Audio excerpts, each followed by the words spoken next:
रहेगा रफी तेरा नाम,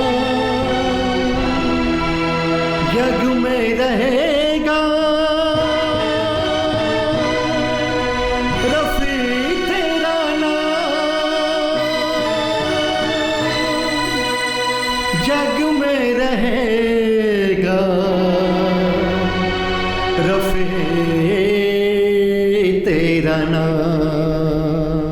आप देख सकते हैं हमारे पीछे जो मोहम्मद रफ़ी साहब का घर है, उन्होंने ज़िंदगी यहीं पे गुजारा है, आखिरी पल बिताए हैं। इस घर के वजह से कई गायकों के घर चले हैं। रफ़ी साहब के चाहने वालों ने उनके गाने गा गा के अपनी फैमिली संभाली और मालिक ने रफ़ी साहब को जरिया बनाया। आज हम उस हस्ती से मुलाकात करेंगे जिन्होंने अपना पूरा जीवन रफ़ी साहब को दे दिया। आज भी बच्चों को गाने सिखाते हैं और अपना परिवार संवारते हैं। उस शख्सियत का नाम है मोहम्मद सलीम साहब। सलीम भाई सिर्फ मेरे ही गुरु नहीं, मतलब वैसे काका जी के भी गुरु रहे हैं, वो बेदी के भी गुरु रहे हैं, और मेरी भतीजियाँ रिया और सिमरन जो बाद में थोड़ी सी अपनी भी झलकी दिखा देंगी, जो कि कल ही शालवली खोलगोड़े के साथ ट्रैवलिंग करके ऑस्ट्रेलिया के टूर से मतलब होकर आई हैं, उनके भी मतलब गुरु जी हैं। प्लीज़ सलीम भाई। यूं रूठो ना हसीना मेरी जान पे बन जाएगी। जिन्होंने सलीम साहब से गाना गाना सीखा है, सुनिए उनकी ज़बानी। तमाम देखने और सुनने वाले भाइयों को इस कुंती पुत्र अर्जुन का प्रणाम। मेरी ये वीडियो बनाने का सिर्फ एक ही मकसद है कि मेरे गुरु, मेरे चहेते, मेरे दिल अजीज भाई भी हैं वो सलीम खान साहब, वो आपके समक्ष गा रहे हैं और आप उनकी आवाज़ सुनोगे। वैसे तो बहुत गायक लोग हैं, लेकिन अगर आप इनकी आवाज़ सुनोगे तो उसमें कहीं आपको साक्षात रफ़ी साहब की छवि नज़र आएगी। ये मैं इस बात का दावा इसलिए करता हूँ कि उनकी तरबियत में भी रफ़ी साहब शुमार है। बहुत ही सॉफ्ट स्पोकन और आजीज़ी वाले इंसान है वो, और आज जो कुछ भी मैं थोड़ा बहुत गा रहा हूँ तो मैं उनका मशकूर हूँ कि उन्होंने मुझे इतना सिखाया है। मैं फिर से एक बार तमाम सुनने वालों को बहुत बहुत बधाई देता हूँ। हाय, मेरा नाम रिया है। हाय, मेरा नाम सिमरन है। और हम सिमेट्री के नाम से जाते हैं। हम सिंगर्स हैं और राजेंद्र कृष्ण जी हमारे ग्रैंडफादर हैं। उन्होंने थाउजेंड्स ऑफ सॉन्ग्स लिखे हैं बॉलीवुड में, और उन्होंने रफ़ी साहब के साथ भी बहुत गाने किए हैं। जब भी रफ़ी साहब का नाम आता है हमें सलीम सर की याद आती है, क्योंकि वो हमेशा रफ़ी साहब के गाने गाते हैं। उन्होंने हमें गायकी सिखाई थी। हमारे ग्रैंडफादर राजेंद्र कृष्ण और रफ़ी साहब ने एक बहुत कमाल का गाना एक साथ किया है, वो है जहाँ डाल डाल पर सोने की चिड़िया करती है बसेरा, वो भारत देश है मेरा, वो भारत देश है मेरा। उन दोनों ने ही एक बहुत बड़ा लेगेसी छोड़ा है हमारे लिए। नमस्कार, मैं राजेश ढाबरे। मैं उस्ताद सलीम जी मुंबई से उनसे सीखता हूँ। उनके सिखाने का तरीका बहुत ही सरल और सादा है, लेकिन ख़ास तौर पे मोहम्मद रफ़ी साहब के गाने वो कुछ इस तरह से सिखाते हैं कि आपको उस गाने का मर्म समझ में आता है, उसका स्पिरिट समझ में आता है, वो गाने का जो भाव है वो समझ में आता है, तान समझ में आती है, सुर समझ में आते हैं। तो उस्ताद सलीम जी के सिखाने के तरीके से मुझे बड़ा फ़ायदा हुआ है और मेरे गाने में इम्प्रूवमेंट हुई है। मैं प्रोग्राम करने लगा हूँ और गाने की जो मेरी लालसा थी, जो मेरी इच्छा थी, वो उनकी वजह से पूरी हो रही है। मैं चाहता हूँ कि बहुत सारे लोग उनसे सीखें। रफ़ी साहब के बरसी पर राजेंद्र कृष्ण जी के बेटे राजेश दुग्गल का सुप्रीम नमस्कार। रफ़ी साहब के गाए हुए 340 से ज़्यादा गाने राजेंद्र कृष्ण जी ने लिखे थे। अगर सही मायने में रफ़ी साहब को दिल में समाया है तो वो है मेरे गुरुजी सलीम भाई। रफ़ी साहब की एकदम गायकी की बारीकियों को वो समझाते हैं। उन्होंने मेरे भतीजियों को भी सिखाया है। मुझ जैसे कई संगीत प्रेमी रफ़ी साहब के चाहने वाले सलीम भाई के बहुत एहसानमंद हैं। आज रफ़ी साहब के दिन पर सलीम भाई की इंटरव्यू लेके मैं इंडिया आज चैनल का बहुत आभारी हूँ। आदाब। मैं अर्जुमन मोहम्मद इकबाल नौशाद साहब की सबसे छोटी बहू हूँ और आज मुझे मौका मिला है कि मैं रफ़ी साहब की शान में 2 बोल बोल पाऊँ।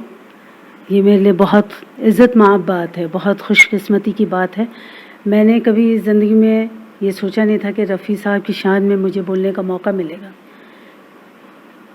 मैं हमेशा से उनकी फ़ैन रही हूँ, बहुत पसंद आती हैं उनकी आवाज़, उनके गाने। लेकिन जब मैं शादी होके नौशाद साहब के यहाँ आई तो अब्बू ने हमेशा जब भी रफ़ी साहब के बारे में कहा तो सिर्फ़ तारीफ़ की, सिर्फ़ उनके मुंह से रफ़ी साहब के लिए हमेशा अच्छे अल्फाज ही निकले, क्योंकि वो ख़ुद रफ़ी साहब के बहुत अच्छे फ़ैन हुआ करते थे और उनको, मुझे ऐसा लगता है कि वो ये महसूस करते थे कि उनके गानों के साथ रफ़ी साहब बहुत बेहतर इंसाफ कर पाते हैं। क्योंकि रफ़ी साहब एक ऐसे इंसान थे बकौल नौशाद साहब के कि वो बहुत डेडिकेशन था उनमें, और गाना रिकॉर्ड करने से पहले यहाँ पे हमारे घर पर, बंगले पर, यहाँ आशियाना में ग्राउंड फ्लोर पर म्यूज़िक रूम था, तो उस म्यूज़िक रूम में वो आते थे और रिहर्सल होती थी। काफ़ी रिहर्सल के बाद वो गाना जो है वो रिकॉर्डिंग के लिए फिर तैयार होता था। तो इतना सब्र, रिहर्सल करवाने का सब्र, और जब तक दिल को यकीन ना हो जाए कि भाई अब ये गाना रिकॉर्डिंग के काबिल हो गया है, उस वक्त तक सब्र से गाते रहना, मुसलसल उसको करेक्ट करते रहना, ये सब के बस की बात नहीं है। और वैसे ही हमारे सलीम भाई हैं जो गाना सिखाते भी हैं, और चूँकि मुझे भी गाने का बहुत शौक़ है तो मैं अक्सर सलीम भाई से कहती हूँ कि सलीम भाई देखिए मैंने गाना गाया, तो वो उसको सुधारते हैं, उसकी करेक्शन करते हैं, बताते हैं कि देखिए आप यहाँ गलत हो सॉरी आप यहाँ गलत हो गई, आप यहाँ गलत हो गई, मुझे बताते हैं। तो वो भी ख़ुद रफ़ी साहब के इतने चाहने वालों में से हैं कि जब भी गाते हैं रफ़ी साहब के ही गाने गाते हैं, और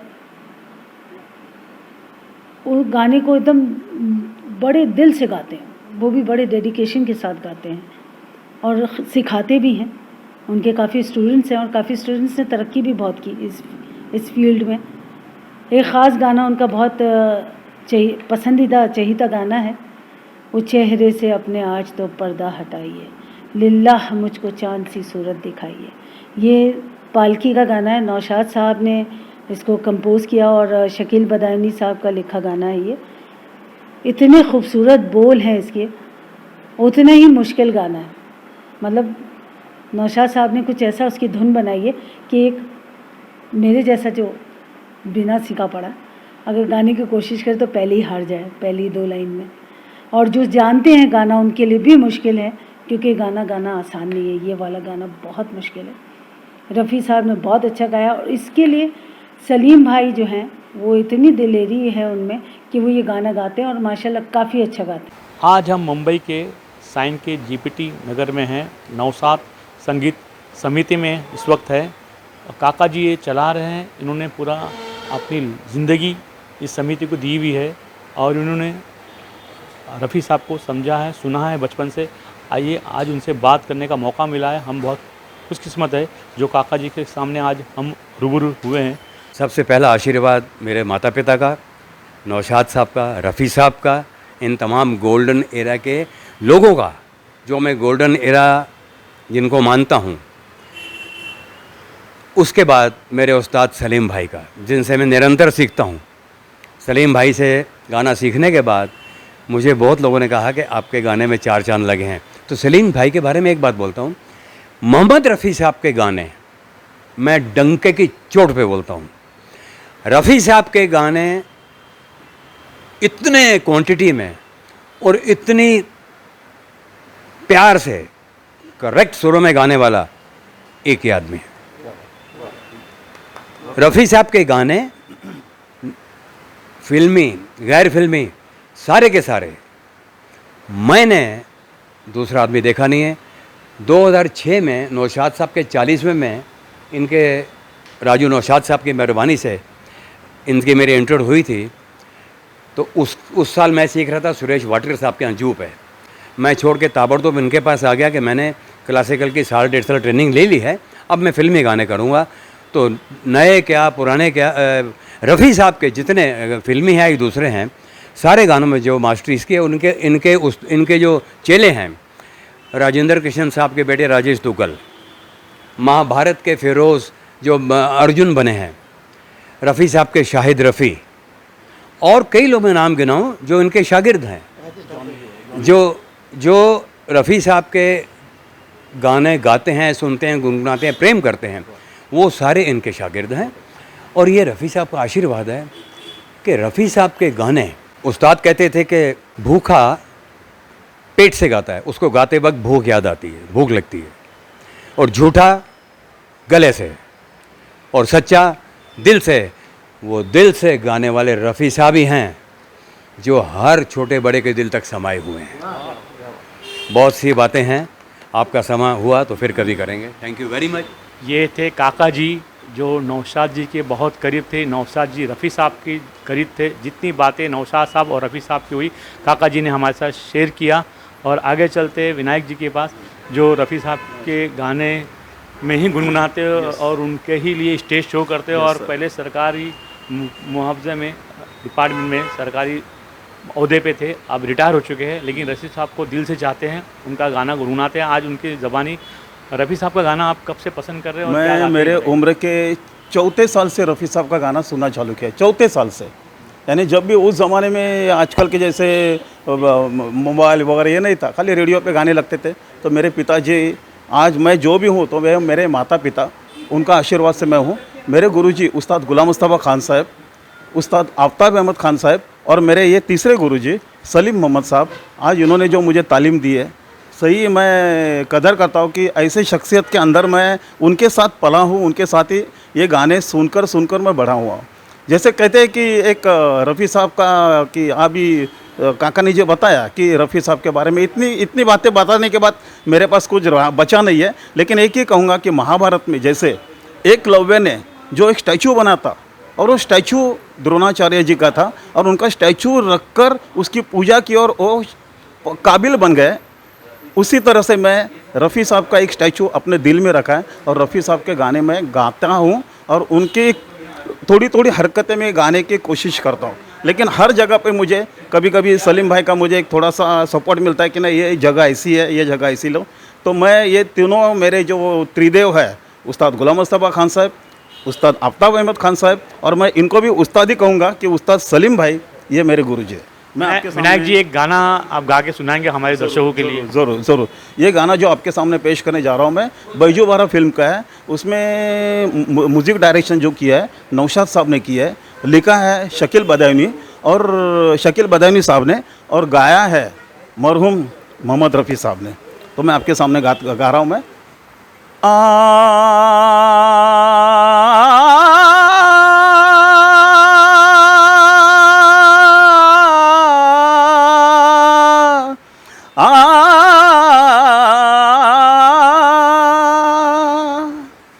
अकेली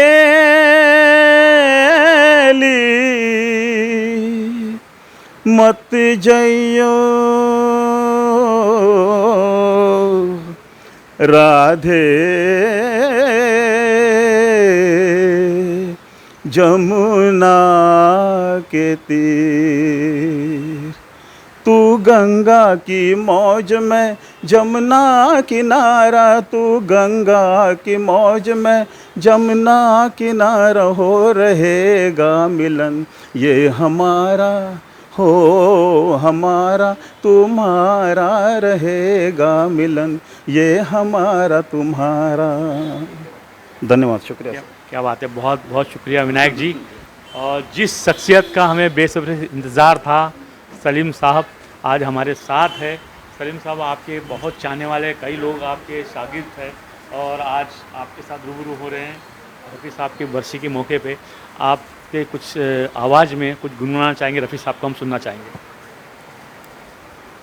सबसे पहले मैं इंडियाज़ का बहुत शुक्रिया अदा करता हूँ जिन्होंने मुझे इस काबिल समझा, और हमारे गुरु कलकत्ते के उस्ताद सागरुद्दीन खान साहब, हमारे विश्वनाथ तिवारी जी, और यहाँ पर हमारे आफ्ताब अहमद खान साहब और गुलाम मुस्तफ़ा खान साहब, जिनकी बदौलत आज मैं जो कुछ भी बम्बई में वो सब उनकी बदौलत में हूँ। मैं नौशाद साहब का एक गाना है, चेहरे से अपने आज तो पर्दा उठाइए, जो उनकी छोटी बहू को बहुत पसंद है। वो घड़ी घड़ी मुझसे फरमाइश करती हैं ये गाना सलीम भाई गाइए आप। उठाइए इतने करीब आके भी दिल को सुकून नहीं, जी चाहता है और भी नज़दीक आइए, चेहरे से अपने आज तो पर्दा उठाइए, लिल्लाह मुझको चांद से सूरत दिखाइए।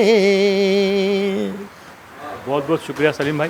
एक बात बताइए कि आप रफ़ी साहब को कब से चाहने लगे और गाने का आपको कब शौक़ चढ़ा और रफ़ी साहब से कब मुलाकात हुई, पहली बार ये बताइए। 1953 में मेरी पैदाइश हुई और सन 60 में मुग़ल आज़म लगी थी, तो मैं अपने डैडी के साथ में मुग़ल आज़म देखने के लिए गया, तो वहाँ साहब का गाना था जिंदाबाद जिंदाबाद है मोहब्बत जिंदाबाद। वो गाना सुन के मैं रफ़ी साहब का दीवाना हो गया बचपन से। 7 साल की उम्र थी मेरी, तब से मैं गाने का शौक़ पड़ा मुझे। फिर बाद में मैं रफ़ी साहब बस वही हमारी ज़िंदगी बन गए, हमारे खून में रफ़ी साहब है। तो ऐसा कोई वाक़या बताइए, रफ़ी साहब से आपकी मुलाकात हुई है कुछ? साहब से तो मेरी मुलाकात एक बार हुई थी। हमारे एक चाचा थे शरीफ भाई, उनके साहब की कोई रिहर्सल थी गाने की, तो मेरे को अपने घर पे साहब के घर पे ले गए, साहब के साथ ले गए थे। साहब गाने की रिहर्सल कर रहे थे, उस टाइम मेरी मुलाकात हुई। और बाकी साहब के घर में तो मैं उनके लड़के को सिखाने जाता था, शायद रफ़ी साहब को उनको सिखाया मैंने, घर पे जाता था मैं। तो ये तो सिखाने की बात हुई। अब तक आपने कितने आर्टिस्ट को सिखाया है जो जिसके नाम है लोग जानते हैं, उनके नाम गिनाइए आप। मैंने, हमारे ये काका जी हैं, ये हमारे शागिर्द हैं, फिर शाहिद रफ़ी साहब हैं, फिर हमारे अर्जुन में जिन्होंने अर्जुन का काम किया है महाभारत में, फिरोज़ साहब, वो भी हमारे शागिर्द हैं माशाल्लाह। राजेश ढापरे साहब हैं, और ये विनायक हमारा, इसको भी सिखाया मैंने माशाल्लाह आपकी दुआ से। राजेंद्र किशन जी की पोतियों को सिखाया है, रिया सिमरन को, उनको भी सिखाया मैंने माशाल्लाह। उनका लड़का अपना राजेश दुग्गल। सलीम साहब, आपने इतने कुछ सिखाया है और आपकी आवाज़ रफ़ी साहब से मिलती जुलती है, और हमारे दर्शकों के लिए और कुछ छोटे छोटे में 2 गाने सुनने चाहेंगे रफ़ी साहब के। अच्छा, नौशाद साहब का एक गाना था फिल्म आदमी का, मैं टूटी हुई एक नैया हूँ, मुझे चाहे जिधर ले जाओ, मैं टूटी हुई एक नैया हूँ, मुझे चाहे जिधर ले जाओ, जी चाहे डुबो दो मौजों में या साहिल पर ले जाओ, मैं टूटी हुई एक नैया हूँ, मुझे चाहे जिधर ले जाओ, एक तुम ही सहारा हो मेरा जीवन की अंधेरी रातों में, दुनिया की खुशी तकदीर का गम, सब कुछ है तुम्हारे हाथों में, अब चाहे इधर ले जाओ मुझे या चाहे उधर ले जाओ, मैं टूटी हुई एक नैया हूँ, मुझे चाहे जिधर ले जाओ। छोटा से कोई एक गाना, ज़्यादा लंबा। दिल के आईने में, दिल के आईने में तस्वीर तेरी रहती है, दिल के आईने में, दिल के आईने में तस्वीर तेरी रहती है, मैं ये समझा कोई जन्नत की परी रहती है, दिल के आईने में। आखिरी गाना हमारे दर्शकों के लिए रोमांटिक गाना कोई हो जाए। यूं तो हमने लाख हंसी देखे हैं, तुम सा नहीं देखा हो, तुम सा नहीं देखा। यूं तो हमने लाख हंसी देखे हैं, तुम सा नहीं देखा हो, तुम सा नहीं देखा। ये थे सलीम साहब, रफ़ी साहब के दीवाने कह सकते हैं हम इनको। बहुत इन्होंने आर्टिस्टों को सिखाया है गाना, सिंगिंग। अभी यहाँ से हम चलते हैं जूनियर महमूद साहब के पास। रफ़ी साहब के अंदाज में एक सलीम साहब है जो लोगों को गाना सिखाते हैं, उनके बारे में कुछ 2-4 लाइन बोलिए आप। मोहम्मद सलीम, आप देखिए मज़े की बात, मुझे गाने का शौक़ चल रहा है जी। मैंने गाना चाहा तो मैं क्या करूं तो किसी ने कहा कि भाई वो मोहम्मद सलीम है कलकत्ते वाले, बहुत अच्छा सिखाते हैं, मैं इनका शागिर्द बना सलाम भाई। फिर जब मैंने देखा कि ये मेरे बस की बात नहीं, वो इसलिए नहीं कि इतनी रागनियाँ और बहुत सी चीज़ें हैं कि गाना हर एक के बस का रोग ही नहीं है, क्योंकि ये बख्शिश होती है ऊपर से, गले को नवाजा जाता है। जब भी तो हमारे मुल्क में एक ही लता जी हैं, एक ही आशा जी हैं, एक ही किशोरदा रहे, रफ़ी साहब रहे, मन्ना बाबू रहे, मुकेश अंकल रहे, तो समझ में ये आ रहा कि इतनी बड़ी मखलूक में हमारे मुल्क की इतनी बड़ी, कहते हैं ना कि इतने लोग हैं, 130 करोड़ लोग हैं, और अल्लाह ने की देव उसमें मोहम्मद रफ़ी का रिप्लेसमेंट नहीं है। ये छोटी बात तो है नहीं। हाँ, उनके तरह गाने वाले, उनके गाने सिखाने वाले बहुत से हैं, और मैं बड़ा खुश नसीब हूँ कि सलीम भाई से मैं मिला। सलीम भाई ने मुझे बहुत सी चीज़ें सुनाई, मुझे 2-3 राग सिखाए, फिर मैंने बड़ा गौर किया, बड़ी स्ट्रगल की, तो मेरे समझ में आया कि हर चीज़ हर बंदा नहीं कर सकता, मान लेना चाहिए। और बहुत से बेढंगे लोग मानते नहीं हैं, ये उनका ज़ाती मसला है, पर मोहम्मद रफ़ी एक थे, एक हैं, एक ही रहेंगे। और सलाम भाई, मैं नसीब वाला हूँ कि मैंने हमेशा उनके लिए बोलने का फ़ायदा उठाया है और आपने याद किया है। तो इंडिया के चाहने वालों से मैं इतनी इल्तिजा करूँगा कि रफ़ी साहब यकीनन जन्नत में ही होंगे, आप भी दुआ में उन्हें शामिल करते रहें। Thank you so very much. हमने रफ़ी साहब की बरसी पे रफ़ी साहब का एपिसोड का सिलसिला शुरू किया है, आगे भी सिलसिला जारी रखेंगे। मैं इंडिया आज के लिए सलाम का